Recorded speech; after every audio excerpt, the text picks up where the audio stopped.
क्या बदमाशी और गुंडागर्दी हुई, तुमको क्या, किसके साथ गई, तुमको क्या, बंद करो,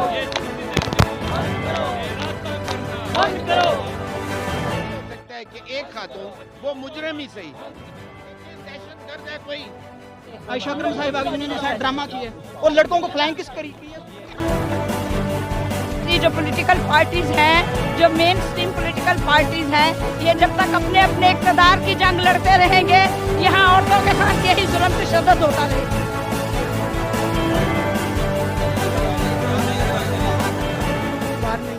इसमें हम सब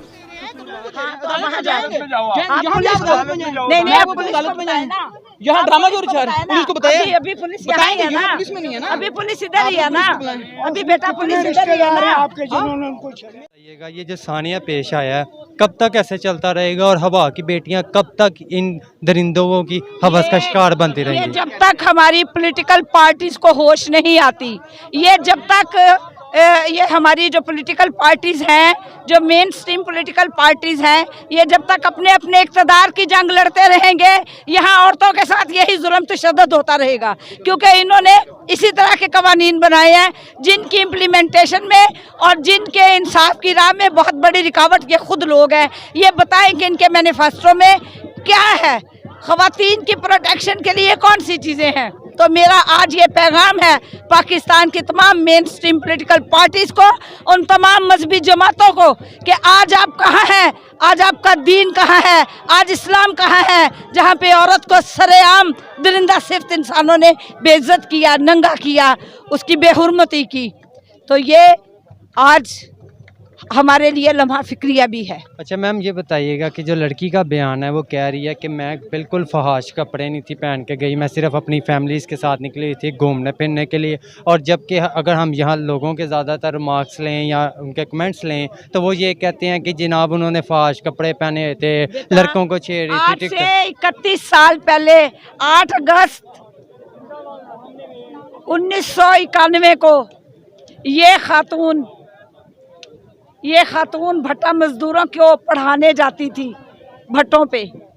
इसने कोई फहाशी लिबास नहीं पहना हुआ था, इसने कोई इस तरह की उरियानी नहीं थी। ये सारी बकवास है, ये एक ब्लेम गेम है और ये इस तरह के लेम एक्सक्यूज़ हैं। हमें इन तमाम लेम एक्सक्यूज़ से निकलना पड़ेगा। तो मैम ऐसा ये कब तक चलता रहेगा? दिन ब दिन हम देखते हैं कि इसकी तो रेशो बढ़ती जा रही है, कभी कहीं हो रहा तशद्दुद, कभी कोई हमारी हवा की बेटी है वो तशद्दुद का शिकार हो रही है। देखें, ये जब तक कानून की हुक्मरानी नहीं होगी तब तक ये चलता रहेगा।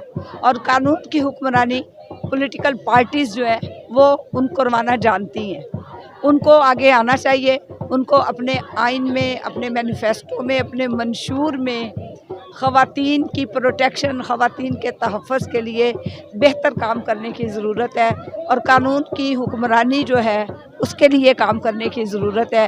वो अपने अपने इक़्तिदार की जंग ना लड़ें। जब तक वो अपने अपने इक़्तिदार की जंग लड़ते रहेंगे, हमारी औरतें, हमारी बेटियां, हवा की बेटियां इसी तरह हवस का निशाना बनती रहेंगी। अच्छा मैम, अभी जो आपके साथ बहस हो रही थी और कानून के मुहाफ़िज़ को आप कुछ कह रहे थे, तो वो आपको क्या आगे से कह रहा था, उसका क्या रद्द-ए-अमल था, किस बात पे हो रही? कह रहा था कि जी हम वो ठीक कर रहे हैं, बात वो ठीक कर रहा है, वो आर्गो कर रहा है, आप उसकी बात सुने। वो उसको जस्टिफाइड कर रहा था और फिर मेरे बहुत इसरार पर कि आप इसको पकड़ें, आप इसको पकड़ें, ये क्या कह रहा है, आप देखें ये क्या कह रहा है इसने। तो वो कहता है हमारी से बात ना करें, आप हमारे एसपी से बात करें। ये कहकर उसने मुझे टाल दिया।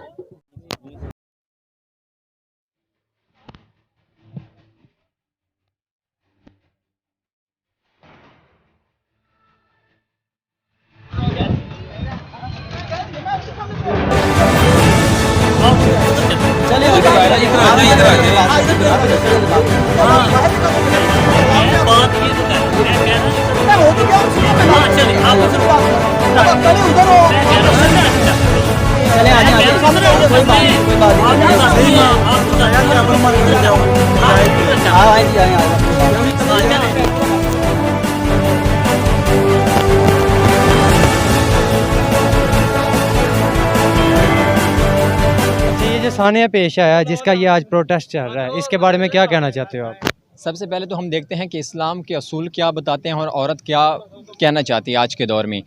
जब इस्लाम कहता है कि इज़्ज़त है ही सिर्फ़ अल्लाह और उसके रसूल और मोमिनों के लिए, अगर आप इस्लाम से हट कर चलेंगे तो ज़िल्लत और रुसवाई तो खुद ब खुद आपके गले में आके फंस जाएगी। एक औरत जब खुद सबसे पहले अपने सोशल मीडिया पर ये स्टेटस डाल रही है कि मैं 14 अगस्त को आ रही हूँ, वहाँ आकर हम सेल्फ़ी बनाएंगे, वीडियो बनाएंगे, और वो फॉलोवर जिन्होंने उसकी पहले वीडियो देखी हुई थी और वो जब इकरारुल हसन और यासर शामी उसके पास बैठे हुए हैं और वो बड़े रोने और धोने वाले अंदाज में बता रही है कि मैंने इससे पहले कोई बेहुदा लिबास और वल्गर वीडियो नहीं बनाई, वो ये कह रही है ना। लेकिन उसकी वीडियो देख लें, वो जो उसके साथ शख्स आया था वो उसका क्या भाई था, क्या उसका रिश्तेदार, कोई रिलेटिव नहीं था उसका। वो उसको गोदी में उठाकर कहीं लेके जा रहा है वीडियो में और सॉन्ग लगा हुआ है। जब उसके फॉलोअर ने ये वीडियो देखी हुई है पहले, तो वो फॉलोअर जो हैं उनके ऑटोमेटिकली जहन में तो ये आएगा कि हम भी इस तरह की वीडियो बनाएं इसके साथ। वो फाश औरत, जब इस्लाम कहता है कि औरत तू सुन ले कि किसी गैर महरम और गैर मर्द के साथ तू नरम लहजे से बात न कर, ये किस लिए इस्लाम मना कर रहा है? इसलिए ये उसको प्रोटेक्शन दे रहा है कि कोई गैर मर्द और गैर जो महरम मर्द है वो उसकी तरफ जो उसके दिल में लालच है वो यानी कि वस्व शैतानी वस्व से पैदा ना हो। लेकिन वो औरत जब यहाँ पर इंटर होती है तो फ्लाइंग किससे कर रही है? गार्ड कहता है मैंने एक मरतबा बचाया, मैंने इनको अलहदा कर दिया, दोबारा वो फिर आती है निशाना अपने आप को निशाना बनवाने के लिए। फिर ये क्या है? ये वो खुद इसकी ज़िम्मेदार है। हम ये नहीं कहते कि वो 400 कसूरवार नहीं है, वो 400 भी कसूरवार हैं। वो इसलिए अगर आप पाकिस्तान को इस्लामी जमहूरिया पाकिस्तान कहते हैं तो यहाँ पर इस्लामी सज़ाएँ नाफिज करें। हम ये कहते हैं आप इस्लामी सज़ाएँ नाफिज करें। अगर वो 400 की गुनाहगार हैं तो उनको चौक में खड़ा कर कर कोड़े मारें। फिर ये औरत का भी देखें, औरत का क्या गुनाह है, औरत ने क्या किया, फिर औरत को भी सज़ा दें उसी चौक में खड़ा करके। जब जनरल ज़ियाउल हक के दौर में एक वाक़या ऐसा पेश आया था तो पूरे जनरल ज़ियाउल हक ने पूरे पाकिस्तान में छुट्टी करके और कहा था ये कि फ़लाँ चौक पर आ जाओ। उस चौक में क्यों इकट्ठा किया? इसलिए बताया, इबरत का निशान बनाया उस मर्द को जिसने वो फहाशी की थी, उसको इबरत का निशान बनाया। उसके बाद जनरल ज़ियाउल हक के दौर में कोई ऐसा अमल बाद में नहीं पेश आया। हमारे यानी कि नज़र से जो हमने हिस्ट्री का मुताला किया, बाद में कोई ऐसा अमल पेश नहीं है। लेकिन यहाँ पर क्या हो रहा है? फिर से वही बेहूदगी वही नौजवान नस्ल में फैलाई जा रही है। जब तक वो कहते हैं ना किसी आपने मुल्क को तबाह बर्बाद करना है तो उसकी नौजवान नस्ल में बेहयाई और बेहूदगी फैला दो, वो नौजवान खुद ब खुद तबाह हो जाएंगे। अगर आपने किसी कौम को शिकस्त देनी है तो उसके नौजवान नस्ल में आप बेहयाई फैला दें। तो यहूदी जब अंबिया अकराम की जंग हुआ करती थी तो वहाँ पर किसी पहले औरत को भेज दिया करते थे कि जाओ इनमें बेहूदगी फैलाओ। आप हिस्ट्री का मुताला कर लें, आप वहाँ पर बारे में आप क्या बयान दें? हम पुलिस के साथ हैं, बिल्कुल वो प्रोटेक्शन कर रहे हैं। पुलिस इसको तो बिल्कुल प्रोटेक्शन कर रही है। पुलिस तो आज भी इनके प्रोटेक्शन के लिए है। पुलिस तो इसलिए आज भी खड़ी है कि कोई इस तरह इनकी तरफ कोई नजर उठा कर ना देखे। हम तो पुलिस के साथ हैं और पुलिस इस तरह का अमल कर रही है। नौजवान नस्ल खड़े हैं, आप देख रहे हैं यहाँ पर लेडीज़ कांस्टेबल भी खड़ी हैं, उनकी तरफ कोई नज़र उठा के देख रहा है? नहीं देख रहा। वो किस तरह आप देख रहे हैं, उनके बापर्दा खड़ी हैं, ड्यूटी दे रही हैं। इस्लाम ने इजाज़त दे रखी है, इस्लाम ने।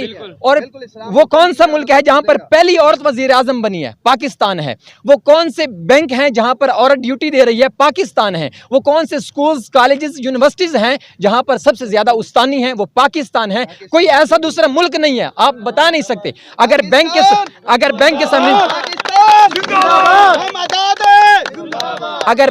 अगर हम बैंक के सामने खड़े हैं, लाइन बनाकर खड़े हैं, सख्त गर्मी में मैं खड़ा था तो बैंक के सामने एक औरत आती है, हम उसको रास्ता देते हैं और ये गार्ड को कहते हैं कि इस औरत को जाने दो, इसका ज्यादा हक है। क्यों? हमारे घर में माएँ बहनें हैं, हम जिस तरह उनकी कदर करते हैं हम दूसरों की भी इसी तरह करते हैं। और ये इस्लाम हमें पैगाम ये देता है कि मर्द और औरत अपनी दोनों नज़रों की हिफाजत करें। तो यहाँ पर वो औरत क्या करने आई थी? नज़रों की हिफाजत करने आई थी यादगार में। उसको जब पता था 14 अगस्त का माहौल ही चेंज हो चुका है, यहाँ पर सारे बाजे बजाने वाले हैं, यहाँ पर ना कि वो औलिया का और जो भी वो पैगाम दे रहे हैं, यहाँ पर वो बता रही है कि मैं इस तरह